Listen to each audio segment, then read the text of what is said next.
So these rats were protected from heart attacks if they'd been exposed chronically to a high temperature. So the obvious question then is, could we be protected from heart attacks if we are acclimated to higher ambient temperatures?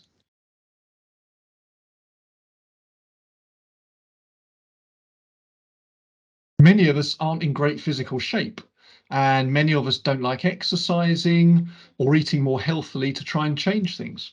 We might start the new year with gusto, walking every day and eating an apple for lunch, but it's hard to make such changes stick. So are we resigned to living a life of poor health? Cardiovascular disease is one of the biggest killers in Western societies. If as a population we could improve our cardio, this would be greatly beneficial at both an individual and societal level. Rather than trying to convince ourselves that we all really like exercise and vegetables, maybe there's another way. How about if we could generate the equivalent of a cardio workout without actually exercising? Those are the fundamentals of a premise studied by Dr. Vienna Brunt and colleagues, and Vienna is here to talk to me now about this in depth. Vienna, welcome. Thank you so much for having me. So Vienna, could you perhaps start by filling in the vast gaps I've left there in that opening ditty? What are you studying in terms of progressing people's cardiovascular health without them actually having to do the exercise? Yeah. So several years ago, we started out in the exercise heat acclimation world, which has been used a long time, of the concept of combining exercise with heat in order to gain additional adaptations. However, we were noticing that there were physiological changes that were also happening in addition to these performance changes. So we just started out with the question of, is there a way to improve cardiovascular function just with heat alone? So we started out by performing healthy adults. These were non-exercisers though. We had them in a hot tub. This was 4 to 5 times a week for 90 minutes at a time. So it was a very large amount of heat exposure that we started out with. We can talk later about how that may be more than you need. But just to start out, the goal was to increase body temperature, increase shear stress or blood flow throughout the body. And try to get some of the same adaptations as you get with exercise. So it's thought that a lot of the cardiovascular benefits of exercise training, at least just the cardiovascular side of things, are mediated through these increases in body temperature and these increases in vascular shear stress. So that's kind of the concept behind why we might be able to get the same improvements through heat alone.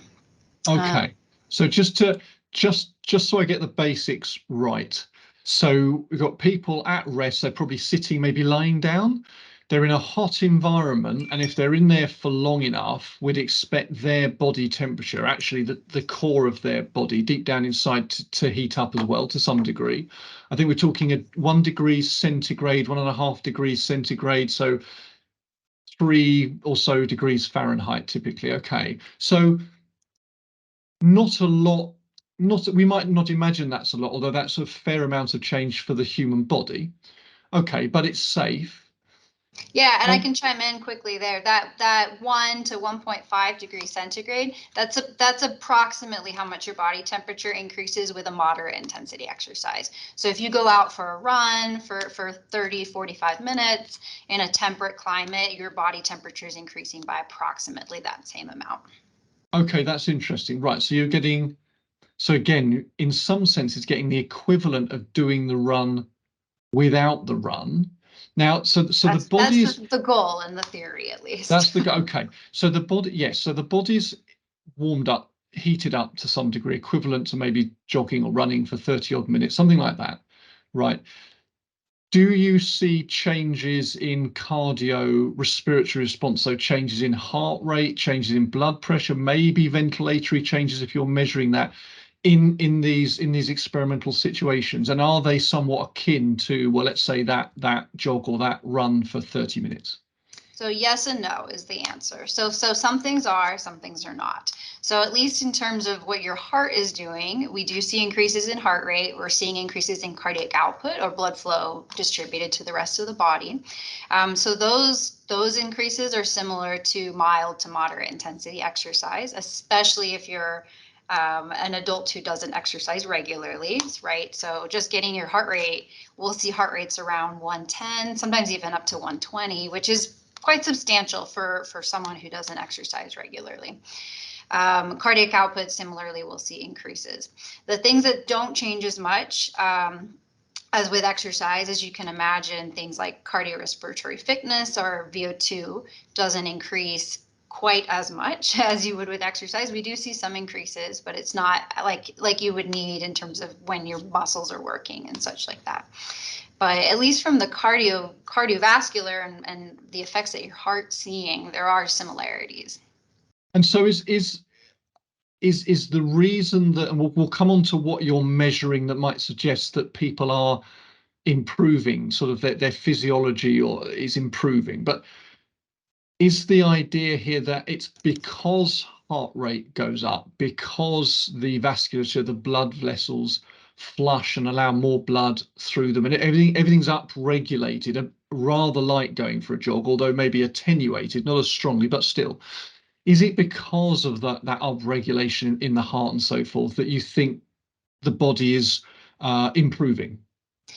That's definitely a large component of it. So having that increase in cardiac output and having that increase in blood flow, specifically what we call the vascular shear stress, or having that greater frictional stress on the walls of the arteries, that change has been shown to be necessary for inducing the vascular adaptations.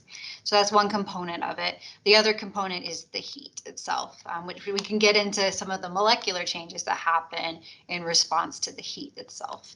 Okay, no, yeah, absolutely. So you think well, it's always a simplification, but at the moment you're looking at there kind of being a dual explanation or two things going on: the body heating up per se, and the body's cardiovascular responses to heating up, which are a bit like, or somewhat like, sorry, going for a jog. And the body responds positively to more blood being pushed through the major blood vessels of the body. This, as you call it, shear stress of the blood pumping through the arteries that are feeding blood around the body. That encourages the body to effectively become healthier.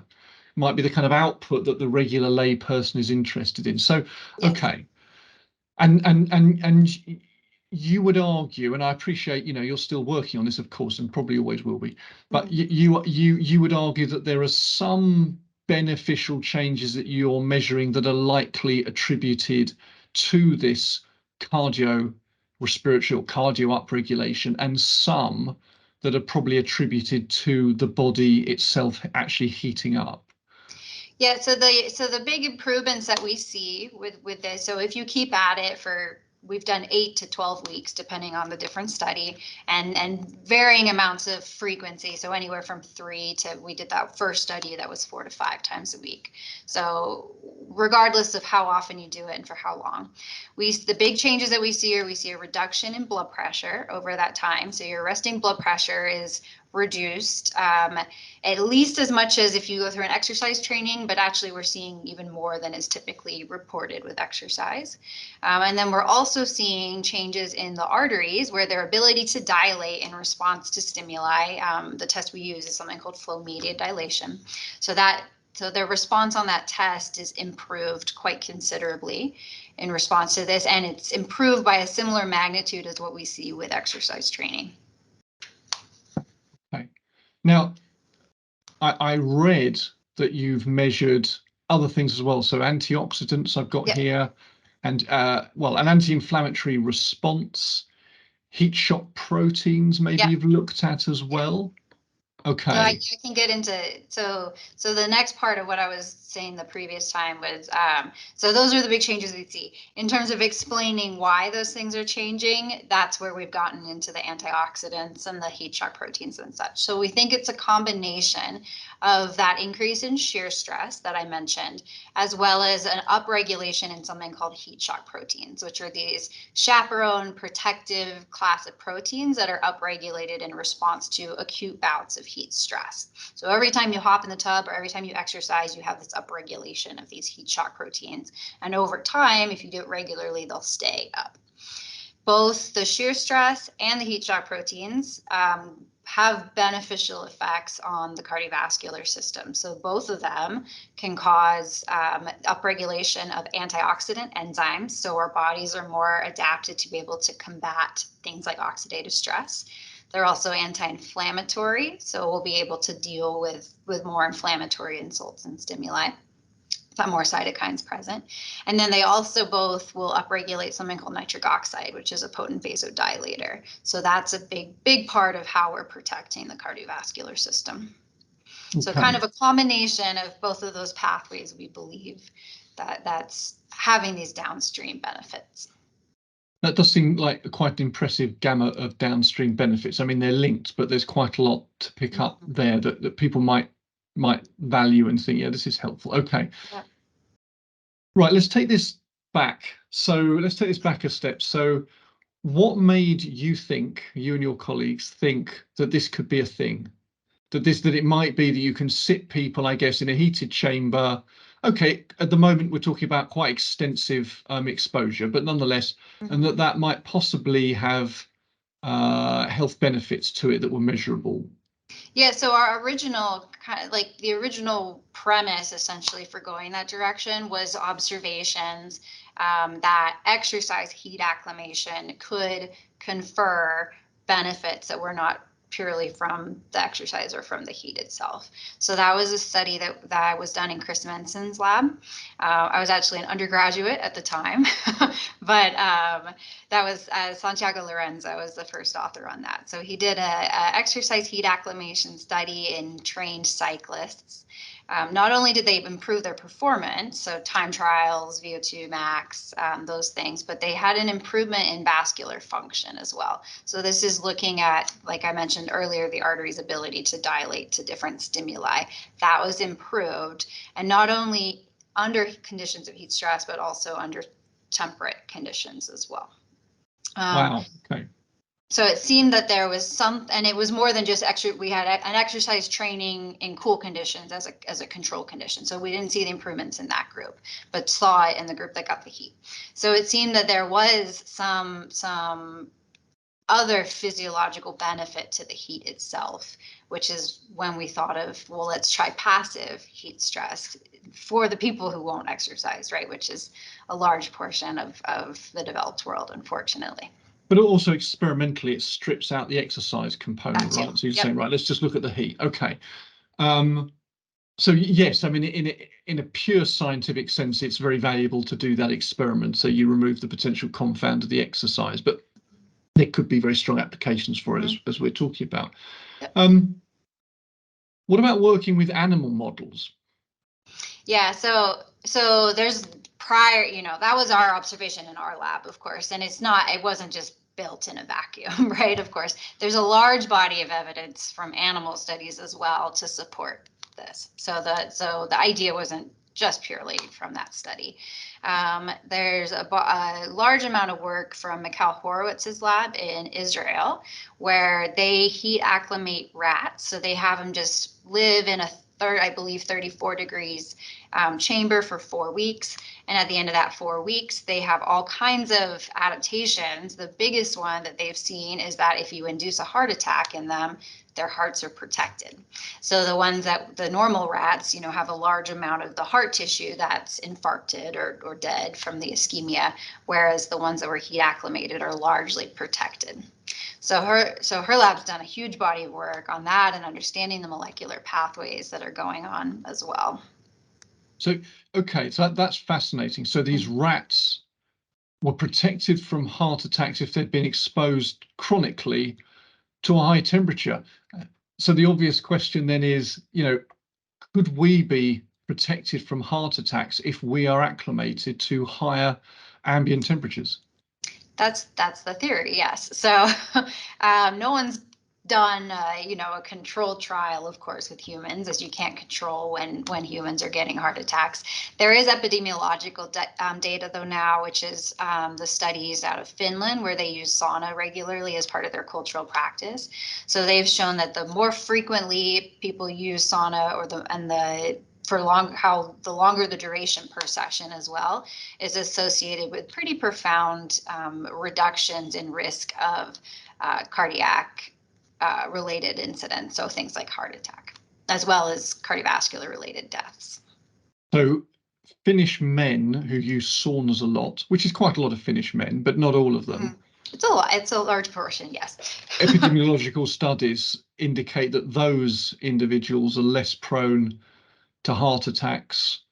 And I think actually there was some other. The ones who used it more frequently. So just to make that study clear, because like you mentioned, Finland, it's part of their culture. Almost everybody uses sauna at least once a week.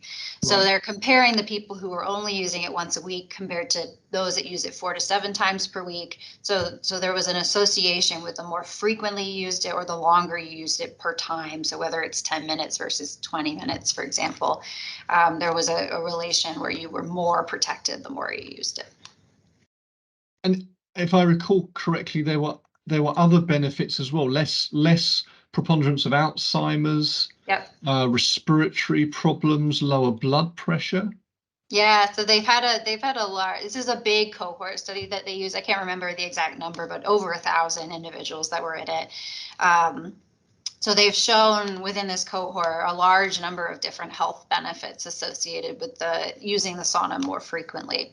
So like you mentioned, they have about a 50% reduced incidence of Alzheimer's and other dementias.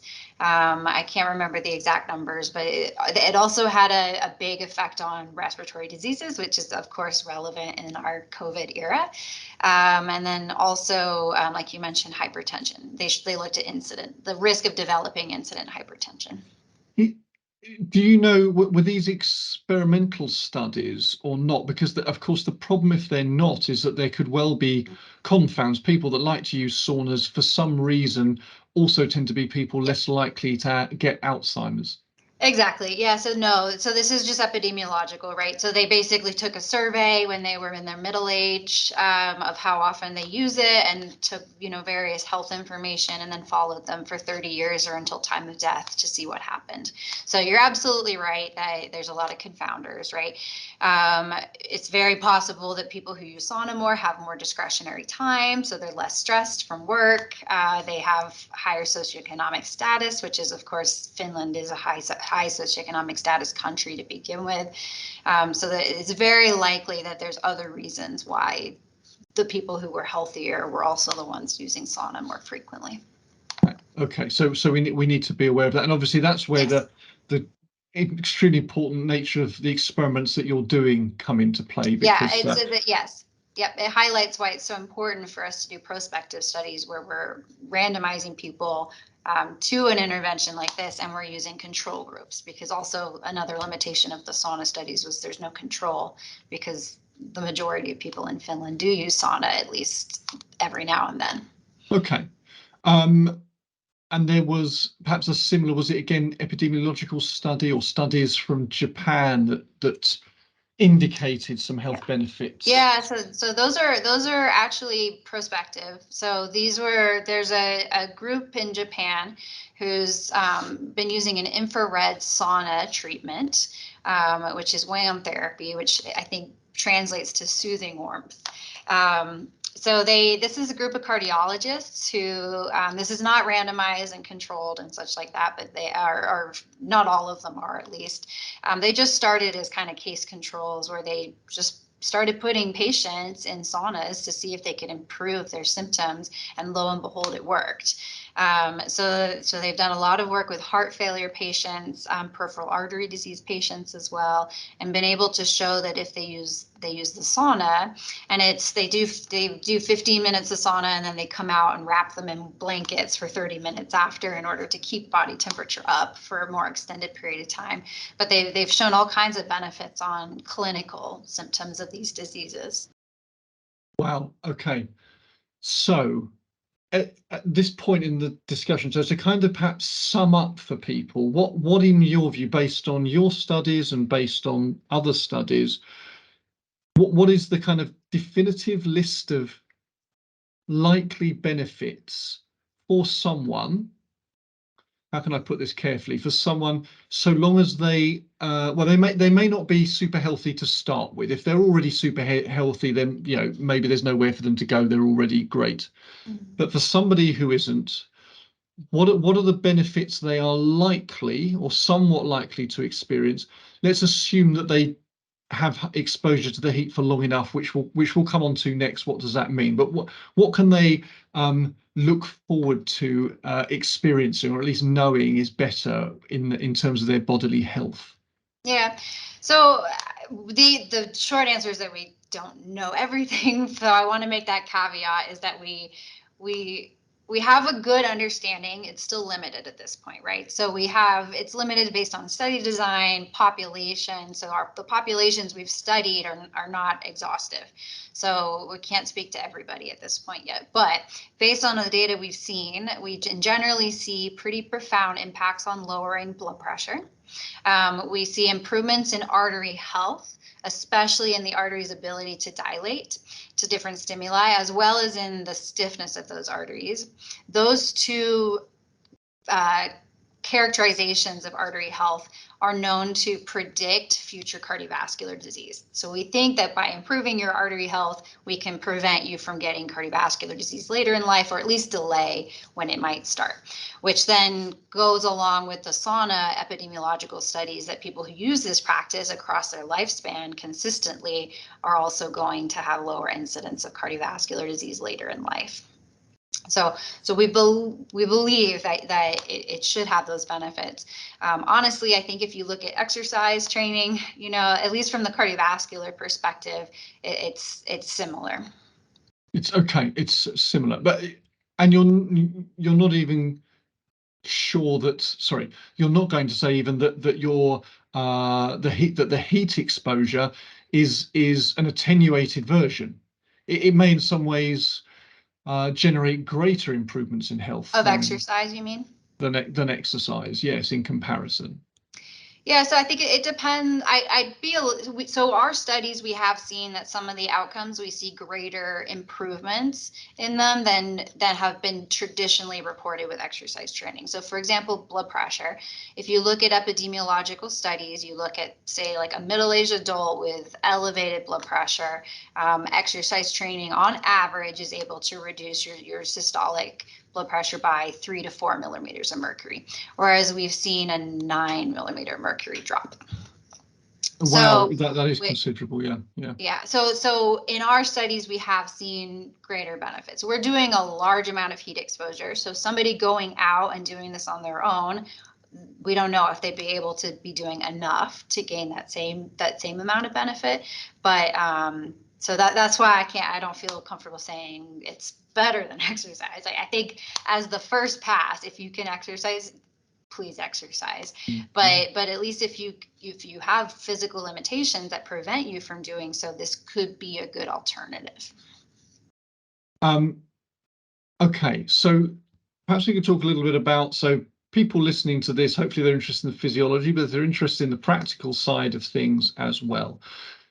So people might be thinking, well, for how long and to what intensity do I need to expose myself to the heat to get some measurable benefits? I'm going to kick off by saying I suspect it would vary a lot between individuals, because individuals always vary. Whether it's clear, whether it's easy to know why one individual responds more quickly than another, well, I'm not sure that information is available, but there'll be something on, there'll be some reasons, and maybe you're starting to get a handle on that.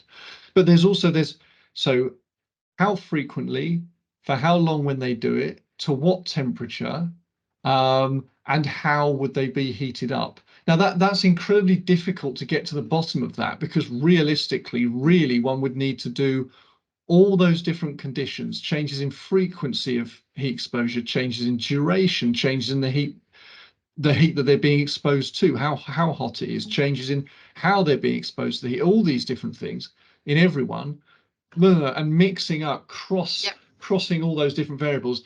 That's never going to happen, frankly. But I suppose various studies from different places can be pulled together to run meta-analyses one day in the future. So having said all of that, well, first of all, what's your sense so far on frequency, duration, level of heat that might broadly be necessary to get the effects that people want? Yep. So I think the one that we can probably speak the best to currently is level of heat. So how high you're getting your body temperature, because there has been enough studies and enough variability in the studies to date that we could piece together things from different studies. So in our studies, we probably have the most amount of increase in heat gain. So we push people up by about 1.5 degrees centigrade. So this is a fairly substantial increase. We're getting them to a body temperature, an internal body temperature of 38.5 centigrade, which is about 101 Fahrenheit. So that we know has these pretty profound impacts. Other studies, because of course that's not going to be as practical for everybody, other studies have tried to use lesser degrees of heat. I think if you get it, so long as you're getting up around 1.0 increase from your baseline, it seems to be still you're getting these pretty profound benefits across the board. Studies that have done lower magnitudes of heat, they might see some improvements, but not everything improving, like in terms of all of the different cardiovascular outcomes that we might look at. So there does seem to be a graded effect in terms of how hot you're getting. In terms of why that is, one theory is that it's through this heat shock protein activation. So we don't fully know what the threshold is, but there's a concept that there's a threshold that you have to get body temperature above in order to get activation of these heat shock proteins. So like I said, we don't exactly know what it is, but we designed our studies to be a 1.5 degree increase in order to ensure that we were getting at least above that threshold. So that could explain why some of the lower ones maybe aren't as effective. So for someone going out and doing this, I'd say you do have to get warm. It's going to be warmer than you might normally do. So most people that sit in a hot tub for fun, they're generally not staying in long enough to get this. So you do need to stay in a while to get your body temperature up. You do need to be sweating. So about a half hour fully submerged is enough to get there in most people. It's going to depend, especially it depends on body mass. So larger individuals, it generally takes longer for enough heat to get in. And what sort of water temperature? We do it at 40.5 centigrade.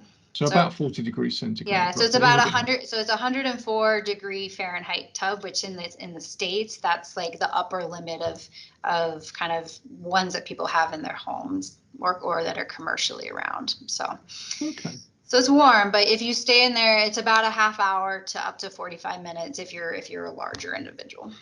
So basically, you could run the hot water in the bathtub. In the bathtub. Yep. Okay.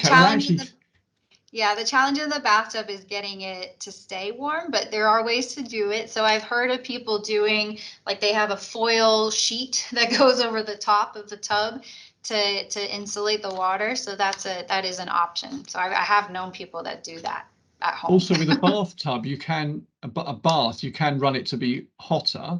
And then it could cool over time. It just cools off fast, yeah. Okay, whereas you're talking about sort of a hot tub that maintains the temperature of the water that's kind of okay, yeah, right. Like a jacuzzi, yeah. Like a jacuzzi. So 40 degrees centigrade or a bit over 100 degrees Fahrenheit. That's nothing extreme, to say the least. But people may need 104 Fahrenheit for 104 Fahrenheit. People may need to stay in it for a little longer than they typically do. Okay. Yep. Right. So that's the temperature. However, like I said, even if you're not getting all the way up there, there's still some benefit of lower degrees of heat stress. You might not get these profound changes that we've been reporting in our studies, but even just a little bit does something. So I think it's going to end up being the exercise story where, with exercise, a few decades ago, we used to think you had to have a large amount to have the cardiovascular benefits, and now it's like just get out for 10 minutes at a time, right? So anything you can do, I think, is going to have some benefit. But if you want to be able to get these larger ones, you would need to get hotter. I think the frequency and the is kind of we don't know as much about frequency of how much you have to do it per week. At this point, I assume that it's also going to be graded where the more you do, the more benefit you get, or the greater the magnitude. I think, though, I would say that probably just getting some is better than none. Same with exercise.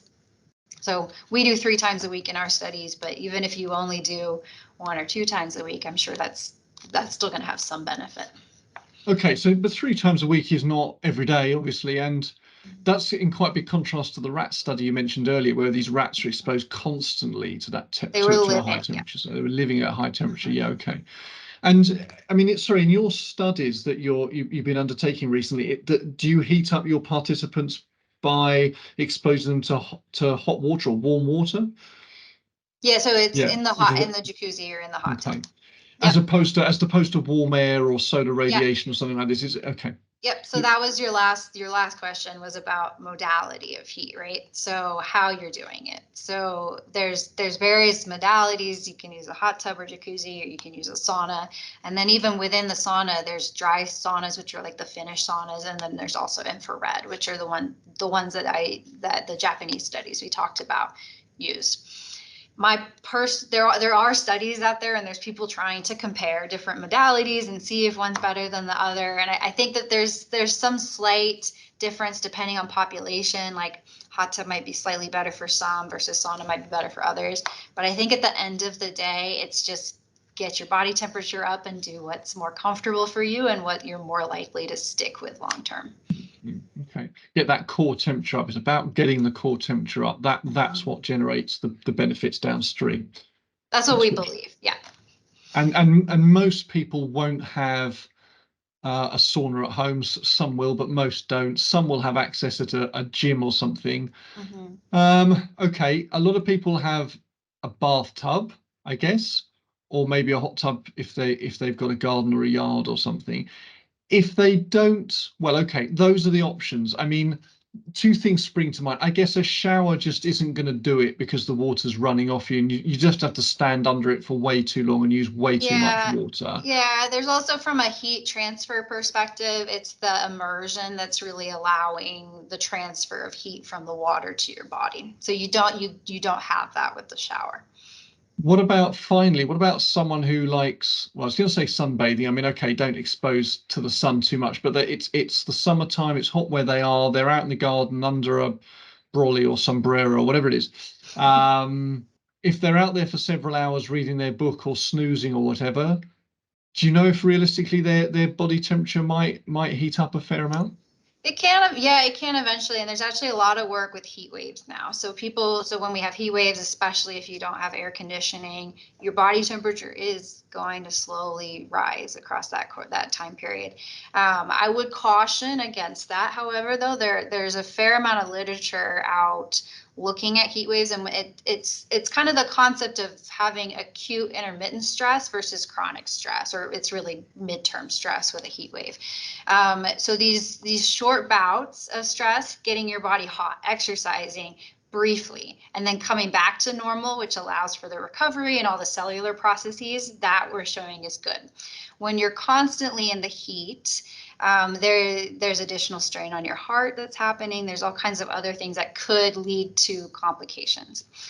So for example, there's greater risk of cardiovascular events during heat waves. There's greater risk of kidney injuries, things like that. So I would caution against just sitting outside all day and always being in this hot. I know the studies in the rats were continuous for 4 weeks.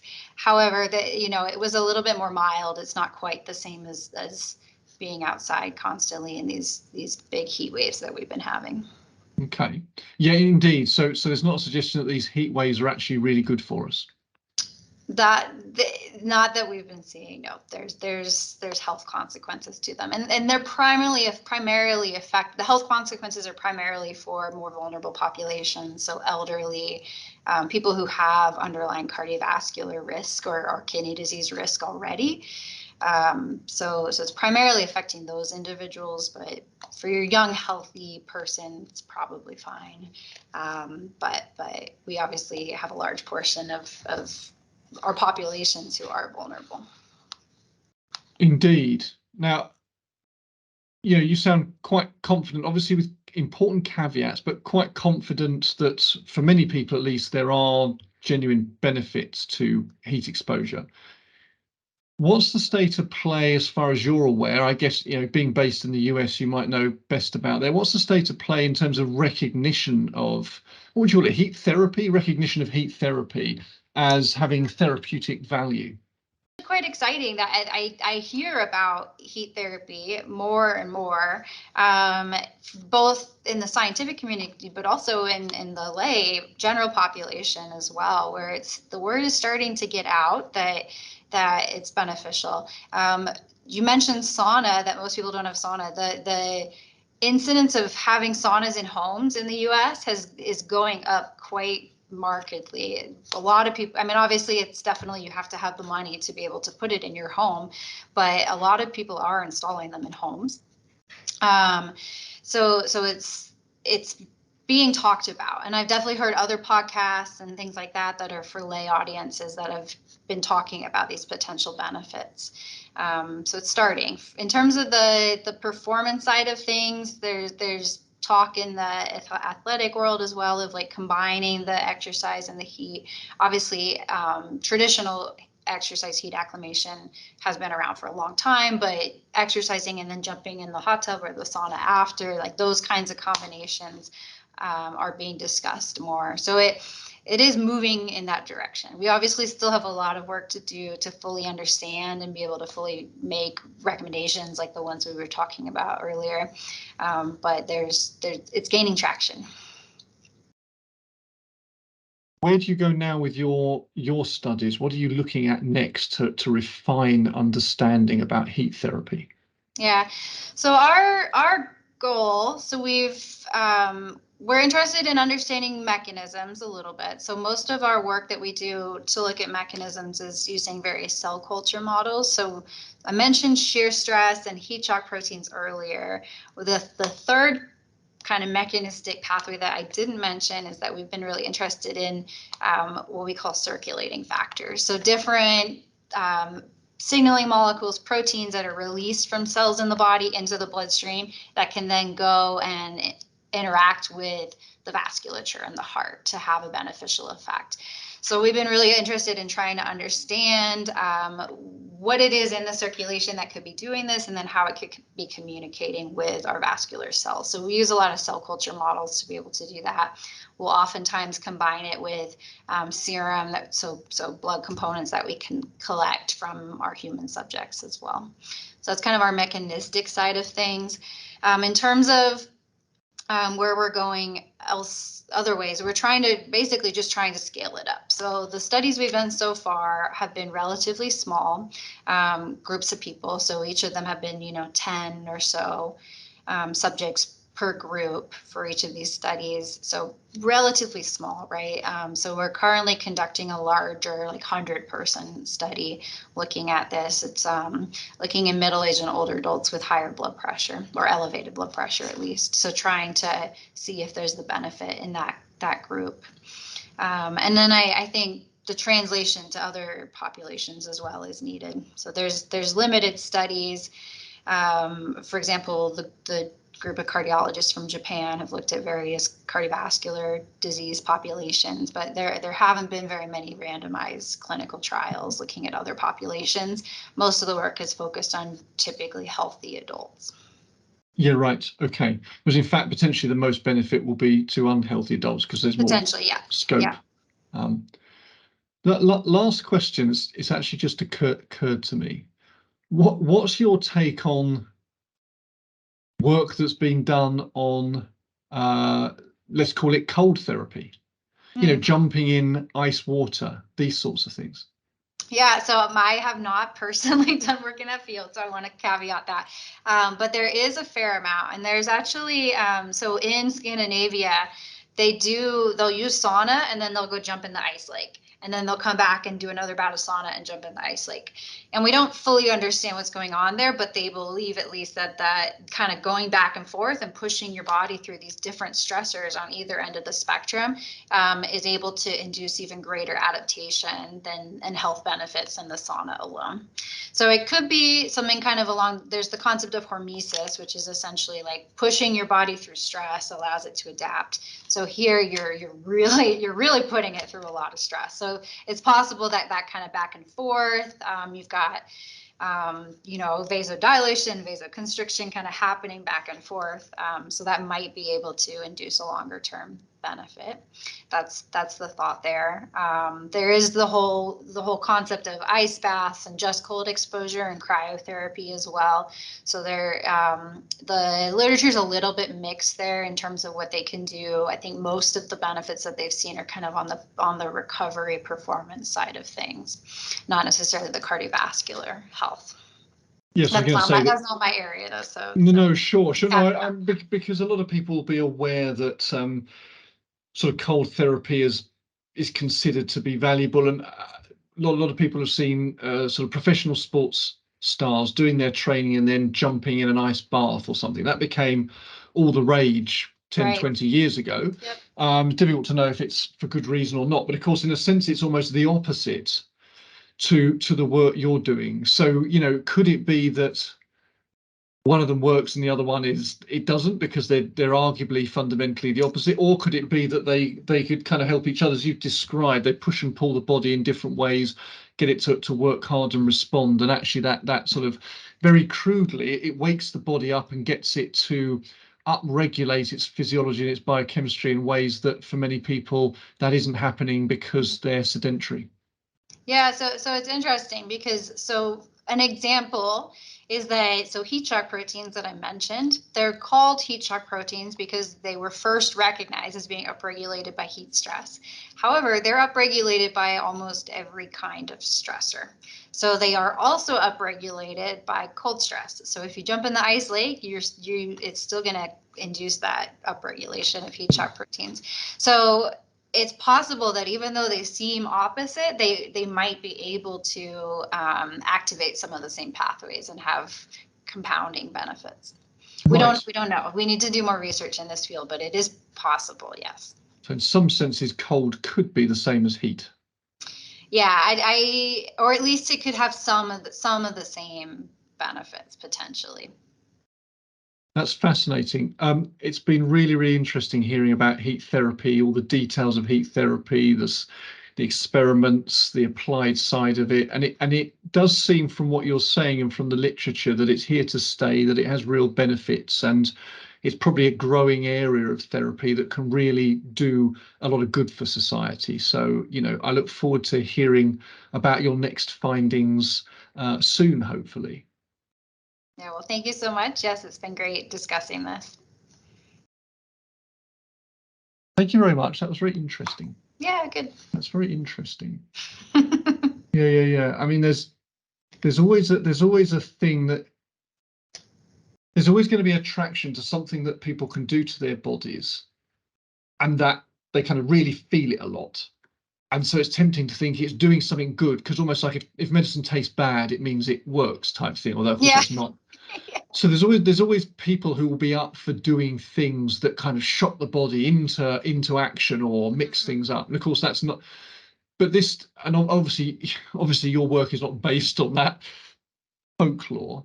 So it's interesting then to see that there really is quite a substantial body of data suggesting that this does have benefits. Actually, it's passive, but it's kind of not passive in the sense that, as you alluded to, you can't you don't just sit there and or lie there and not notice it. You do notice it, and probably some people got to work quite hard to keep going for another 10, Yeah, 15 minutes when really they'd like to exit the tub. right. So, which is fine, but there is some effort, and particularly mental effort, associated with it, but very different to going for a run or whatever it is. Mhm. Yeah, yeah. Yeah, although I think it really depends too, like depends on the population. We didn't super get into like population differences, but so for example, like the young subjects, they have a harder time. The older subjects, they just like hang out and they love it and it doesn't phase them, and so they don't notice it nearly as much. And sensory perception goes down as you get older, right? So it's presumably related to that, but it's not for most of the older adults. It's not as difficult. So actually, okay, that's interesting. So in fact, It's it really could be. interesting. And you'll find that reasonably consistent. Of course, there'll be variations in personality and so forth, but reasonably Yeah, this is consistently. this is all anecdotal, right? It's like based on just interacting with the subjects while they're in there and seeing what they say. So Sure. the Okay. the older subjects, most of them are just very relaxed and fine, and then the young subjects are the ones who complained about being too hot. So Okay. That's interesting. yeah, Yeah, no, that's interesting. Okay, so it may, again, it seems to have value for people. If they're older, they're less likely to be able to do activity, everything else being equal, but this may yeah, suit them well. And yeah, there's no real risk because core temperature just isn't going up that much. It's going up a pretty natural amount, should we say, a a natural natural amount. amount. So Yeah, I mean, there's still some like so there's still some. So the blood. So well, we didn't talk about blood pressure. So one of the things that happens. So exercise, your blood pressure goes up. At least your systolic blood pressure goes up, right, to support blood flow and everything like that. And because you're moving your muscles and getting blood back to the heart. With heat therapy, you're sitting there, so you don't have as much to help the blood get back. So you do get drops in blood pressure, especially we see it more so in the older adults. And then orthostatic hypotension is a contraindication for doing heat therapy. So if you can't regulate your blood pressure and keep it up, it's not going to be great. You're going to pass out or something, right? So, or you're going to, mostly it's when they get out of the tub and they stand up to get out, that's when they're going to fall. They're going to pass out and fall. So that there is a little bit of safety concern there for doing it with elderly. No, we screen people for orthostatic hypotension, so they can't have that in order to participate in our studies. okay, okay, good. Yep. Yes, I suppose you have to screen them quite carefully, but Yeah. And there's the modality stuff too. The hot tub we think maybe might help a little bit better for elderly because you have the hydrostatic pressure that's helping blood get back to the heart. So you have a little bit better venous return and such like that with hot tub versus sauna. that's interesting. Yeah, yeah, yeah. So It takes a while to collect the data. Of course, it does to then really check these ideas. But yeah. are you able to get some funding for this? Or are you doing it sort of through internal monies, or will somebody support you with this? So we have a grant. So Doug Seals is who I did my postdoctoral training with. So he's at Boulder. So the two of us have a grant that's to do that larger study right now. So the one that's in the middle-aged and older adults with the high blood pressure, that's an NIH R01 funded grant.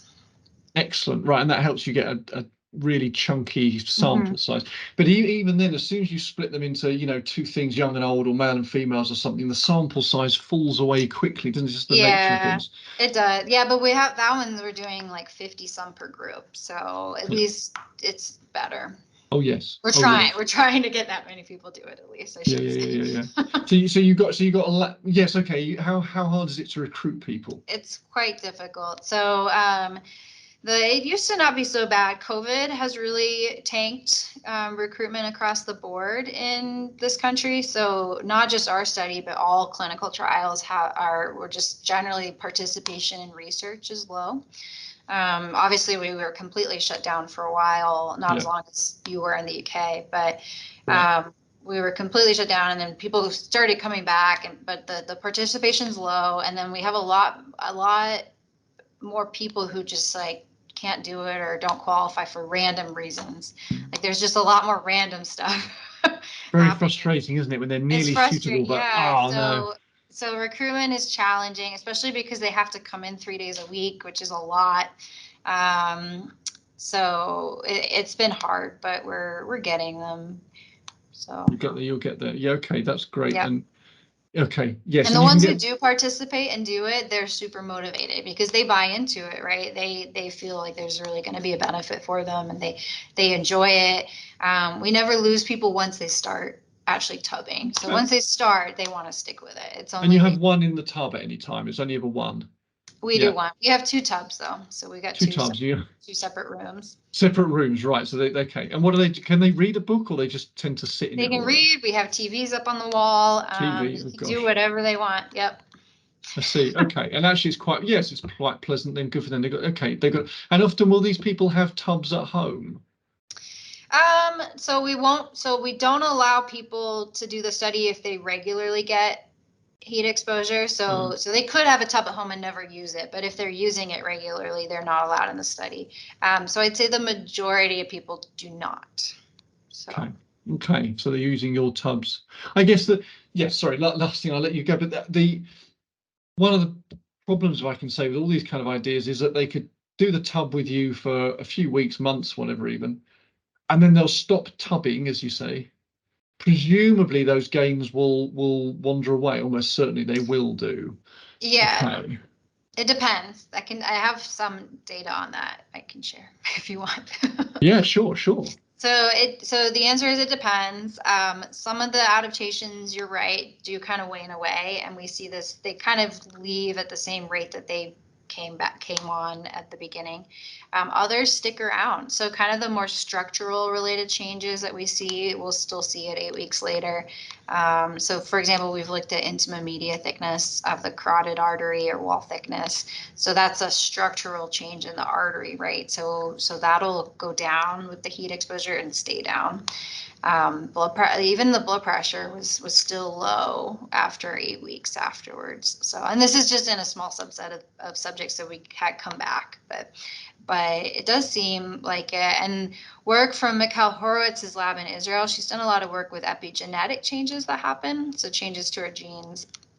And essentially, there's a like a cytoprotective memory that is imprinted on our genes if you do this. So for her, she's done her 4 weeks of rats, heat acclimated them, put them back in their normal temperature housing, and then put them back, and they get back to where they were like within a couple days. So they have this memory where you can kind of turn everything back on much more quickly the second time around.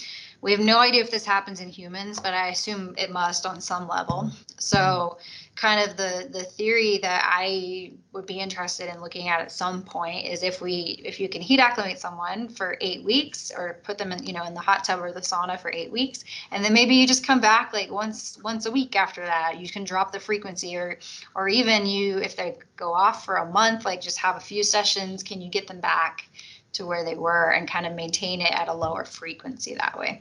I mean, So I think that would be that would superb. be Sort of. really Yeah. interesting. That'd be very challenging to do in a study because it's long term. Obviously, you got to do the very heavy burden study like period first, and then like keep bringing back once a month or so to give them a little booster. But if that were able to maintain those benefits long term, that would be really cool from an implementation perspective. Yeah. Yeah. The implications are massive. That people get hot tub benefits and have a hot tub memory. Mm-hmm. In that they could do the hot tub treatment relatively intensively, Yep. and then potentially come back intermittently for a top up to maintain at least some, if not all, of Yeah. those health benefits. Intuitively, it's certainly appealing and could make sense because it's analogous to some other physiological contexts where top ups Yeah. quickly bring people back to where they'd got to at the end of previously kind of intense exposures. Right. So Right. that does sound good. Yes, and you need a grant to do that then. Yeah, that'd be great. But Well, it could be forthcoming. Let's hope so. maybe.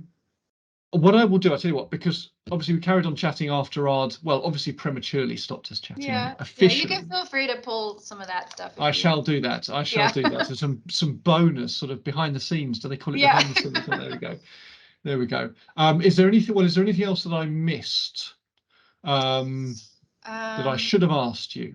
I'm trying to think. I think the biggest thing is like probably, just a caveat. So we always like to say this, that we strongly suggest that if anybody is thinking about doing this, you talk with your physician first to make sure it is suited for you.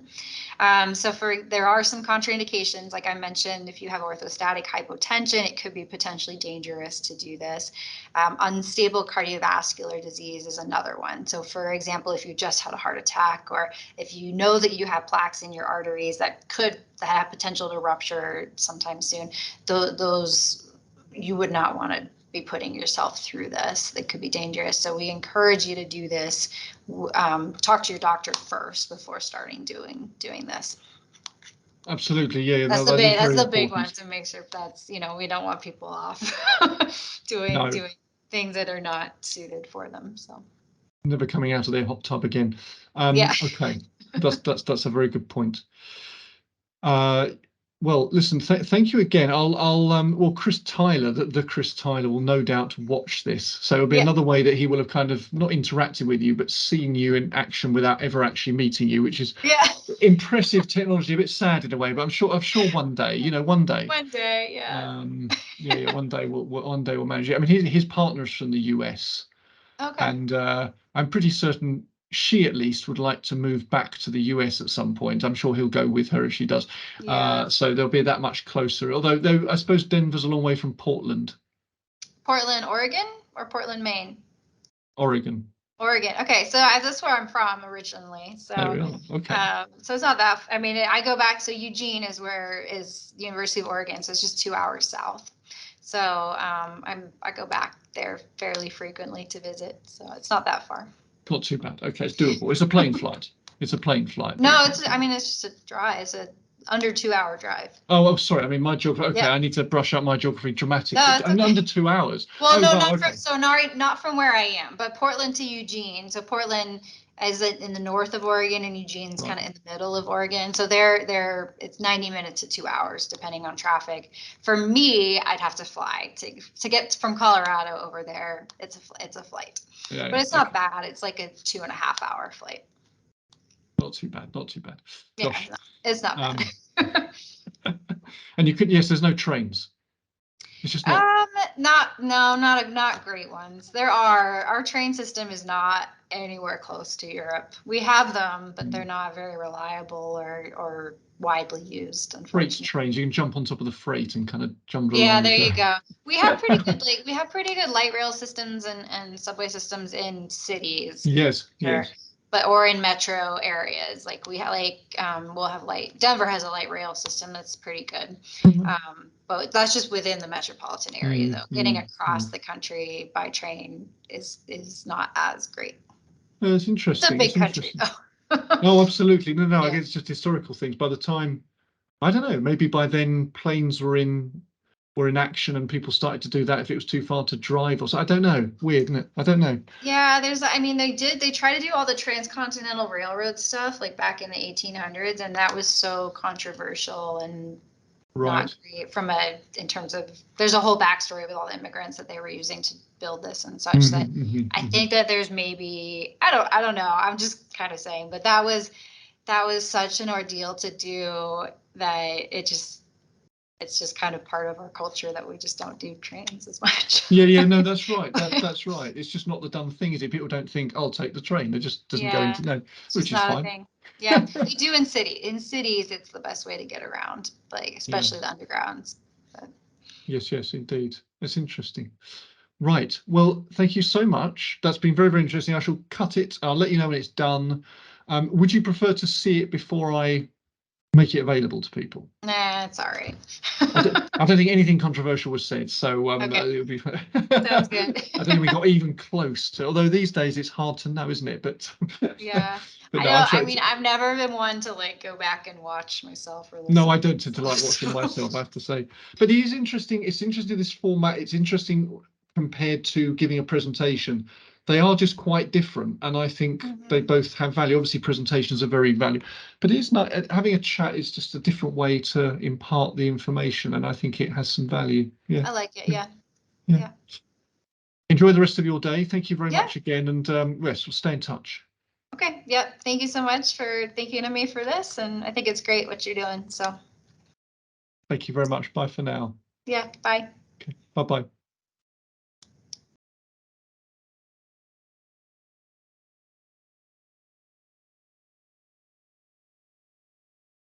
For example, like the young subjects, they have a harder time. The older subjects, they just like hang out and they love it and it doesn't phase them, and so they don't notice it nearly as much. And sensory perception goes down as you get older, right? So it's presumably related to that, but it's not, for most of the older adults, it's not as difficult. So actually, okay, that's interesting. So in fact, It's it really could be. interesting. And you'll find that reasonably consistent. Of course, there'll be variations in personality and so forth, but reasonably Yeah, consistently. this is all anecdotal, right? It's like based on just, interacting with the subjects while they're in there and seeing what they say. So Sure. Okay. the older subjects, most of them are just very relaxed and fine, and then the young subjects were the ones who complained about being too hot. So Okay. That's interesting. yeah. Yeah, no, that's interesting. Okay, so it may, again, it seems to have value for people. If they're older, they're less likely to be able to do activity, everything else being equal, but this may Yeah. suit them well. And yeah, there's no real risk because core temperature just isn't going up that much. It's going up a pretty natural amount, should we say, a A natural natural amount. amount, So yeah. I mean, there's still some, like, so there's still some. So the blood, so well, we didn't talk about blood pressure. So one of the things that happens, so exercise, your blood pressure goes up, at least your systolic blood pressure goes up, right, to support blood flow and everything like that. And because you're moving your muscles and getting blood back to the heart. With heat therapy, you're sitting there, so you don't have as much to help the blood get back. So you do get drops in blood pressure, especially we see it more so in the older adults. And then orthostatic hypotension is a contraindication for doing heat therapy. So if you can't regulate your blood pressure and keep it up, it's not going to be great. You're going to pass out or something, right? So, or you're going to, mostly it's when they get out of the tub and they stand up to get out, that's when they're going to fall. They're going to pass out and fall. So that there is a little bit of safety concern there for doing it with elderly. We screen people for orthostatic hypotension, so they can't have that in order to participate in our studies. Okay. Good. Yep. Yes, I suppose you have to screen them quite carefully. Yeah.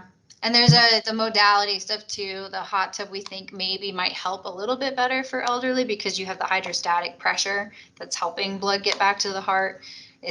So you have a little bit better venous return and such like that with hot tub versus sauna. But that's interesting. Yeah. One of the problems, if I can say, with all these kind of ideas is that they could do the tub with you for a few weeks, months, whatever even, and then they'll stop tubbing, as you say.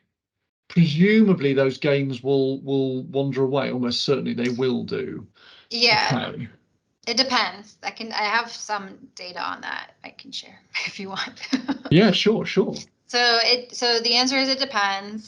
Some of the adaptations, you're right, do kind of wane away, and we see this. They kind of leave at the same rate that they came on at the beginning.